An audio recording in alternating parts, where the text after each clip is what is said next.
खेत में काम करो या मंच पर बोलो, तुम मेरी योजना में हो।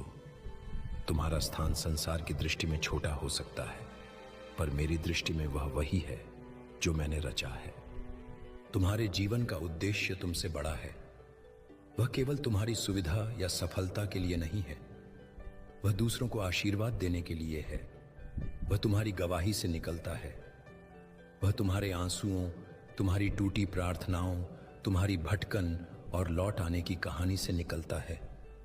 जब तुम मुझे अपने घाव दिखाते हो और कहते हो, प्रभु इसका भी उपयोग कर, तब मैं कहता हूं, अब तू मेरे उद्देश्य में आ गया है। वह तुम्हारे आंसुओं, तुम कहते हो, प्रभु तुम्हारी टूटी प्रार्थनाओं, जीवन, तुम्हारी भटकन और लौट आने की कहानी से निकलता है। स्थितियां नहीं बदलता, और जब तुम ऐसा करते हो, तब चाहे तुम खेत में काम करो या मंच पर बोलो, मैं तुम्हारे विचारों में नया, अब तू मेरे उद्देश्य में आ गया है। तुम्हारे आंसुओं कहते हो और तुम्हारे स्वभाव, तुम्हारी टूटी प्रार्थनाओं, जीवन, यही तुम्हारे जीवन का उद्देश्य। तुम्हारी भटकन और लौट आने की कहानी से निकलता है। स्थितियां नहीं बदलता, और जब तुम ऐसा करते, मैं तुम्हें एक मिशनरी बना सकता हूँ, एक मां बना सकता हूं, एक व्यवसायी, एक शिक्षक, एक कलाकार, लेकिन उन सब के मूल में मैं चाहता हूं कि तुम मेरे पुत्र, मेरी पुत्री बनो, जो मेरी आवाज को सुनते हैं, मेरी इच्छा में चलते हैं और मेरी उपस्थिति को अपने जीवन से प्रकट करते हैं।